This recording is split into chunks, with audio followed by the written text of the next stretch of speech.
Magandang araw mga kaibigan. Bigyan natin ng opinion, reaction itong post ng ABS-CBN News. Yung whistleblower ng missing Sabongeros, meron siyang dinawit na isang active police colonel at isang retired police general.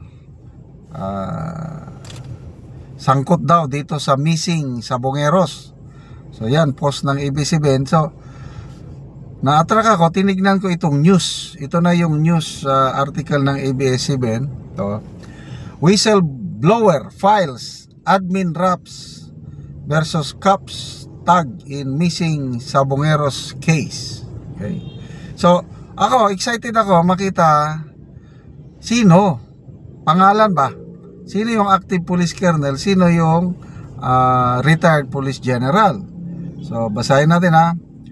Whistleblower Julie Dondon Patidungan on Monday ngayon lodged administrative complaints against several policemen who were allegedly involved in the death and disappearance of dozens of cockfighting enthusiasts. Patidungan filed the administrative complaint before the National Police Commission. He earlier alleged that as many as 100 people were murdered over their alleged involvement in match fixing, killed by police moonlighting for an online cockfight operator. Earlier in the day, police confirmed that human remains were among the sacks of bones recovered from Taal Lake. Search teams continued scouring the lake, which spans more than 230 square kilometers, with a report from AFP, Agency France Presse. Okay, so bitin, wala na oh. Nasaan yung pangalan ng active police colonel at police general? Wala. Ano lang ito? Nagsampa lang ng kaso. Oh. Wala. Nagsampa lang ng kaso. Hindi naman pinangalanan sino yung kinasuhan. Ano ba yan? Oh, ito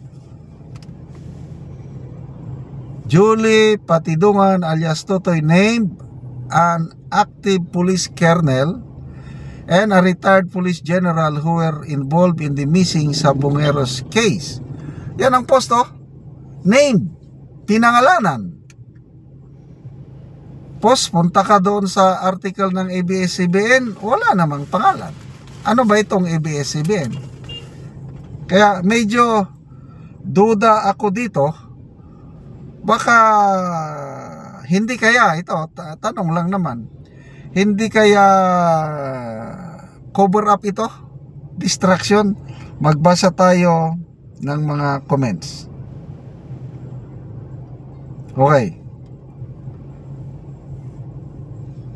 Gracie de Jesus, oh my God, pera-pera na lang ang buhay ng tao ngayon. Alt-tab, abangan ang mga susunod na kabanata. Go DDS at BB, mag-away-away kayo sa comment section. Ayan, Bintulan. Di na masyadong mapagkatiwalaan ang batas ngayon. Halos scripted, mga opisyal ng gobyerno ang batas. So, ako, duda ako sa post na ito kasi named, alias Totoy named yung active police colonel and retired police general. Punta ka doon sa news mismo, yung article nila, wala mang pangalan.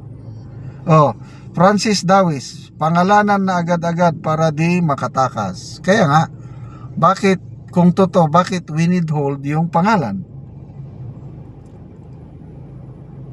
Ito, may nagpahiwatig na. Tina Adornado, baka ang kalbong wanted pa ng ICC ang tinutukoy niya. Baka nga lang. Oh. Sinong kalbong edi yung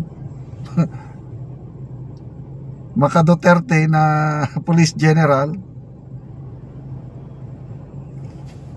Roy De Nego, if you glean it from most comments, it appears this administration has a lot of catching up to do in terms of making people believe what the authorities are trying to establish and improve. Yun.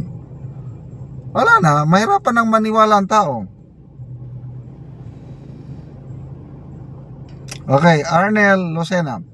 Ayon kay Google search, burlap sacks made from natural fibers like jute typically 6 to 12 months to degrade in water.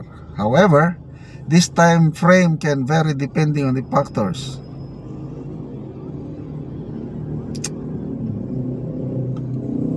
Gray Toche.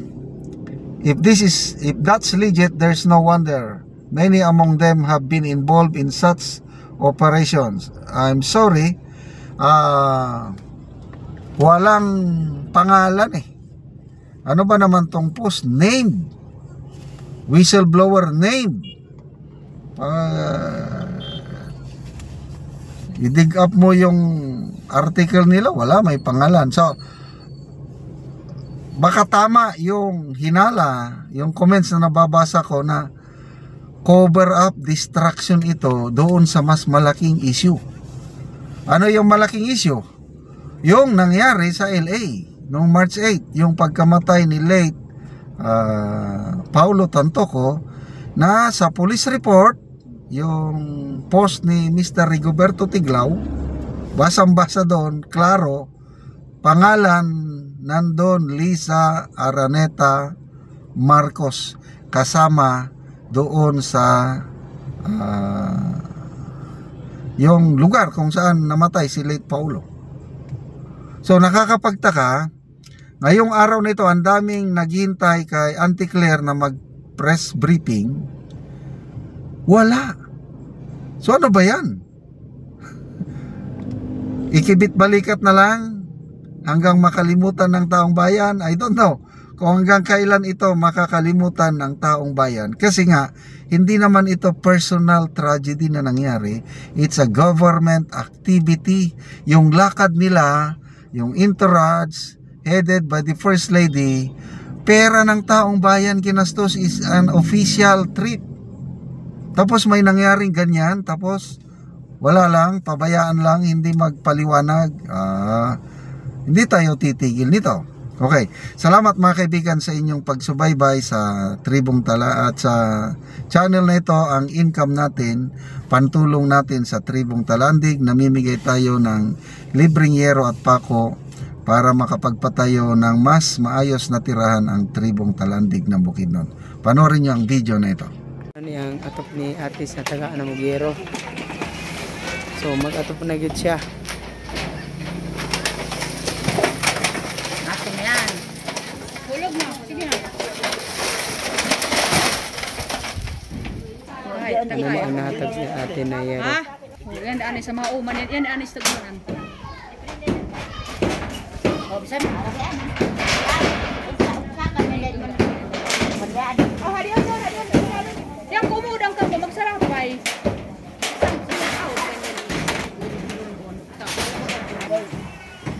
Ha? Karon naman na gid ang atop ni ate. Napulian na gid to ang yero nga daot na.